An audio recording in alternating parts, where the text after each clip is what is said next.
ಯಾರೆಲ್ಲ ಈ ವಿಡಿಯೋನ ನೋಡ್ತಾ ಇದ್ದೀರಾ ಎಲ್ರಿಗೂ ಸಹ ನನ್ನ ನಮಸ್ಕಾರ. ನೋಡಿ, ಮನೆಯಲ್ಲಿರುವಂತಹ ಸದಸ್ಯರಿಗೆ ಪದೇ ಪದೇ ಅನಾರೋಗ್ಯ ಕಾಡುವಂತಹದ್ದು, ಹಣಕಾಸಿನ ತೊಂದರೆ ಅಥವಾ ಸಾಲಬಾಧೆ, ಮನೆಯಲ್ಲಿ ಗಂಡ ಹೆಂಡತಿ ಜಗಳ, ಅಂದರೆ ಇಬ್ಬರಿಗೂ ಒಬ್ರಿಗೊಬ್ರ ಮೇಲೆ ಪ್ರೀತಿ ಇರುತ್ತೆ, ಬಟ್ ವಿನಾಕಾರಣ ಯಾವುದೇ ಕಾರಣ ಇಲ್ದಲೆ ಚೆನ್ನಾಗಿದ್ದವ್ರು ಕಿತ್ತಾಡ್ಬಿಡೋವಂಥದ್ದು. ಮಕ್ಕಳು ವಿಪರೀತ ಚಂಡಿ ಮಾಡ್ತಾರೆ, ಕಿರಿಕಿರಿ ಮಾಡ್ತಾರೆ, ಹೇಳಿದ ಮಾತು ಕೇಳೋದಿಲ್ಲ. ಮನೆಯಲ್ಲಿ ಯಾವುದರಲ್ಲೂ ಏಳಿಗೆ ಆಗ್ತಾ ಇಲ್ಲ, ಕೈ ಇಟ್ಟಂಥ ಯಾವ ಕೆಲಸನೂ ಆಗ್ತಾ ಇಲ್ಲ, ಎಲ್ಲಿದ್ದೀವೋ ಅಲ್ಲೇ ಇದ್ದೀವಿ, ಜೀವನ ಒಂಥರ ಹಿಂಸೆ ಅನ್ನಿಸ್ತಿದೆ, ಕಷ್ಟ ಅನ್ನಿಸ್ತಿದೆ ಅನ್ನುವಂಥವರು ಆಂಜನೇಯ ಸ್ವಾಮಿಗೆ ಸಂಬಂಧಿಸಿದಂತಹ ಈ ಒಂದು ಸಣ್ಣ ಪೂಜೆ, ಸಣ್ಣ ಪರಿಹಾರವನ್ನು ಪ್ರತಿ ವಾರ 7 ಇಲ್ಲ 9 ವಾರ ನೀವು ಮಾಡ್ಕೊಳ್ಳೋಂಥದ್ದು, ನಿಮ್ಮ ಕಷ್ಟ ಖಂಡಿತ ಕಡಿಮೆ ಆಗುತ್ತೆ. ಇದರಲ್ಲಿ 2 ಮಾತಿಲ್ಲ.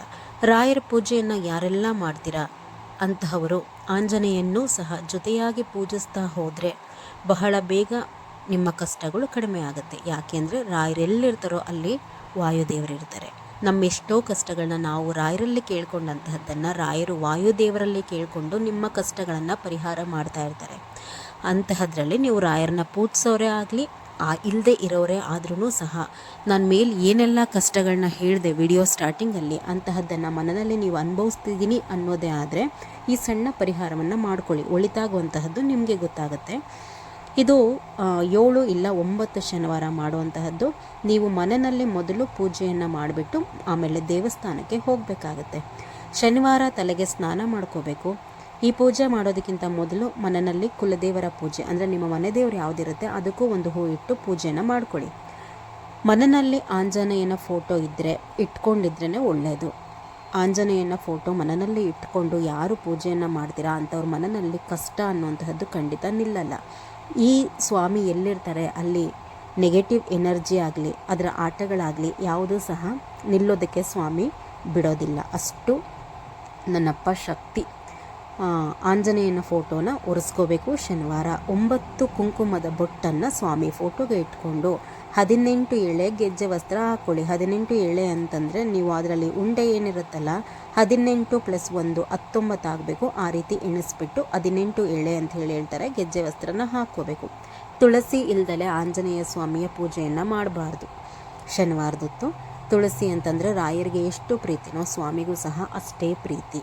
ಒಳ್ಳೆ ಒಂದು ತುಳಸಿಯನ್ನು ಇಡಿ. ನಿಮ್ಮ ಮನೆಯಲ್ಲಿ ಏನಿರುತ್ತೆ ಹೂವನ್ನು ಇಟ್ಬಿಟ್ಟು 2 ಮಣ್ಣಿನ ದೀಪ ತಗೊಳ್ಳಿ. ಮನೇಲಿರುವಂಥದ್ದೇ ಆದರೂ ನಡೆಯುತ್ತೆ.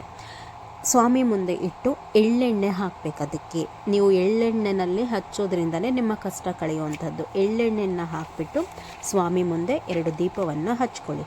ಸ್ವಾಮಿಗೆ ಬಾಳೆಹಣ್ಣನ್ನೇ ನೈವೇದ್ಯವಾಗಿ ಇಡಬೇಕು. ಬಾಳೆಹಣ್ಣು ಇಲ್ಲದೇ ಇರುವಂತಹ ಪೂಜೆಯನ್ನು ಸ್ವಾಮಿ ಸಮರ್ಪಣೆ ಮಾಡ್ಕೊಳ್ಳೋದಿಲ್ವಂತೆ. ಹೀಗಾಗಿ ಬಾಳೆಹಣ್ಣನ್ನು ನೈವೇದ್ಯವಾಗಿ ಇಡಿ. ಆವತ್ತಿನ ದಿನ ಆದಷ್ಟು ಮನೆಯಲ್ಲಿ ಬೇಗ ಪೂಜೆ ಮಾಡ್ಕೊಳ್ಳಿ. ಪೂಜೆ ಮಾಡಿ ನೀವೇನು ಮಾಡಬೇಕು ಅಂದರೆ, ಶನಿವಾರ ಸ್ವಾಮಿ ದೇವಸ್ಥಾನಕ್ಕೆ ಹೋಗಿಬಿಟ್ಟು ಎಳ್ಬತ್ತಿ ಹಾಕಿ ಬರಬೇಕಾಗತ್ತೆ. ಬೆಳಗ್ಗೆ ಹಾಕೋದಾದರೆ ಬೆಳಗ್ಗೆ 8 ಗಂಟೆ ಒಳಗಡೆ ಎಳ್ಬತ್ತಿ ಹಾಕಬೇಕು. ಸಂಜೆ ಹಾಕೋದಾದರೆ 5:15 5:15 ಒಳಗಡೆ ನೀವು ಎಳ್ಬತ್ತಿಯನ್ನು ಹಾಕಿಬಿಡಬೇಕು. ಆದಷ್ಟು ನೀವು ಏನು ಎಳ್ಬತ್ತಿಯನ್ನು ಮಾಡ್ತಿರಲ್ವ ಅದನ್ನು ಮನೆಯಲ್ಲಿ ಮಾಡ್ಕೊಳ್ಳಿ. ಹೊರಗಡೆ ತೊಗೊಳ್ಳಿಕ್ಕೆ ಹೋಗಬೇಡಿ.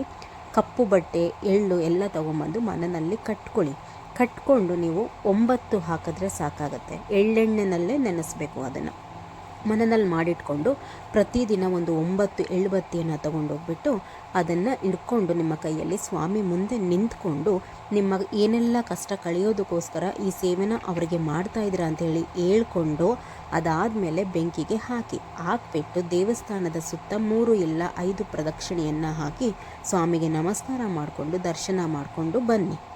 ಈ ಎಳ್ಬತ್ತಿ ಹಾಕಿದ ದಿನ ಮನೆಯಲ್ಲಿ ನಾನ್ ವೆಜ್ ಮಾಡೋದು, ನೀವು ಹೊರಗಡೆ ತಿನ್ನೋ ಅಂತಹದ್ದನ್ನು ಮಾಡಲಿಕ್ಕೆ ಹೋಗಬೇಡಿ.